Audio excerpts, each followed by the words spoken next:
Greetings, everyone. Dr. Brian Scott with you again.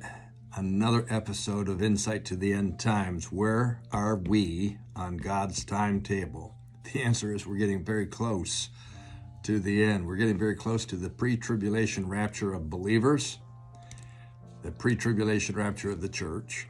We're getting very close to the commencement of the 7 years of tribulation, which will leave us 7 years shy of the Battle of Armageddon and the return of Jesus Christ to this earth to rule and reign for 1,000 years. These are all prophesied in the scriptures. We've studied them over the past year.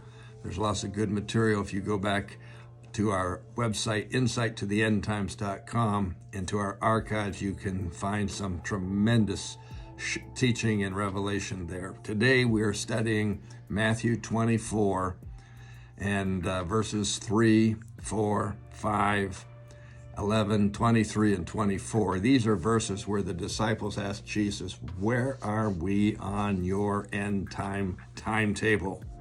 Essentially, and his answer was, be very cautious and careful. Take heed that no one deceive you. And then he talks about false Christs and false prophets, false Christians who will do everything they can to deceive many. We are in a time of great deception. This is the greatest sign from Jesus to the end. And we're seeing it absolutely everywhere. We could rhyme it off. We could do it for hours, all the deception that has existed in our world. But essentially, deception is doing everything it can to remove the ancient landmarks, as we would say, or the foundational truths and principles that we have known through our Bibles and through our nations over the last couple of 100 years and so on. Deception causes confusion, and confusion paves the way for the Antichrist to come on the scene. And we know that that is occurring because we're in the spirit of lawlessness right now. We're seeing more crime. We're seeing more deception than we've ever seen. It just keeps going on and on and on. Let me give you one really strong key, which I can't tell you when this began. I can't recall. It's not all that old. It's been probably around for a while, but I can't pinpoint the exact date that it hit the headlines. But it's the issue of gender. And the Bible has been very, very clear that God created mankind, male and female. He created them, man and woman. Together, they procreate. And that produces babies, obviously. It takes two genders to do that, a male and a female. Do you realize that in the barnyard, the cattle, the horses, the goats, the sheep, they understand that principle. They understand that. There's no confusion in the barnyard. But in our society today, total confusion.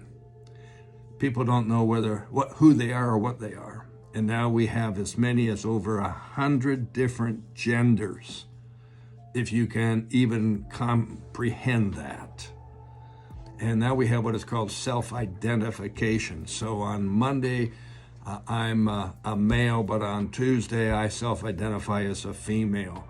And on Thursday, I self-identify as a cat. It is, from my point of view, it's ludicrous. It's absolutely deception on steroids. And yet our governments are protecting it. We have laws that protect these abnormalities to a greater extent than they protect the normalities.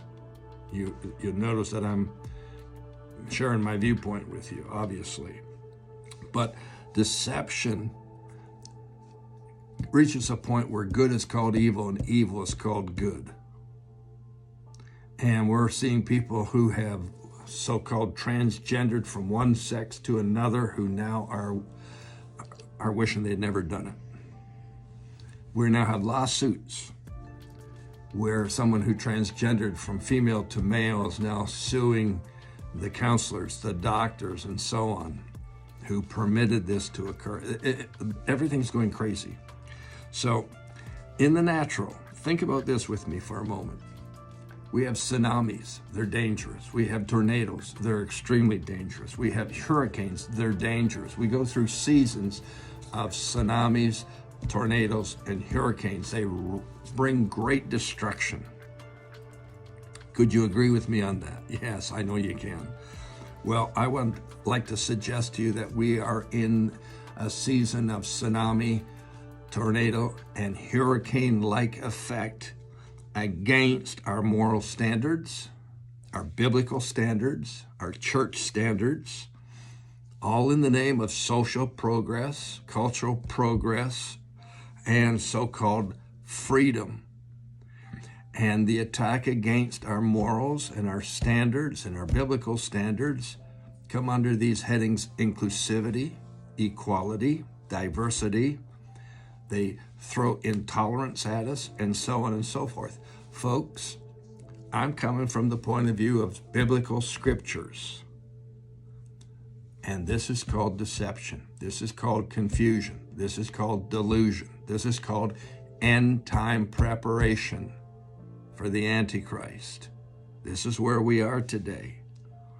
Jesus spoke about it in Matthew 24. Take heed that no one deceive you. Many will come in my name saying, I am the Christ, and they will deceive many, and on and on and on it goes. We're in the end times. We're getting very close to the end. You better get yourself ready. You might not have the opportunity tomorrow. That's how close we may be. I'll see you tomorrow. We got a little bit more on this. I hope you found this to be very helpful. Call you blessed. Amen.